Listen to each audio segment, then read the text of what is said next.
Let's look at some recent history to understand why the appointment of a special counsel to look into Russian meddling in the 2016 election and possible connections to people around President Trump could be so problematic for the president, for his agenda, and for the White House. Beyond the obvious legal jeopardy that could await people who are targets of the investigation, these things tend to be a problem because special prosecutions can last a long time. They can last for years. If you lived through the 1990s, you probably remember Ken Starr, the prosecutor in Whitewater and the death of Vince Foster and other matters during the time that Bill Clinton was in office.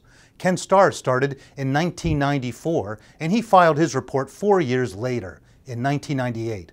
But the investigation didn't end then, and it didn't even end in 1999 with the impeachment trial of President Clinton. It lasted 9 years after Ken Starr started and after he had left the job of special prosecutor.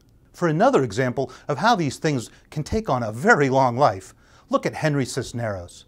He was a Secretary of Housing and Urban Development under President Clinton. He was accused of lying to the FBI during a background check, and a special prosecutor was named to look into that in 1995.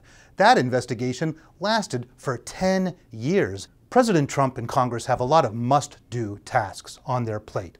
Later this year, they're going to have to come to terms on raising the nation's borrowing limit. That's likely to be a fight. And they have to settle on a budget for 2018.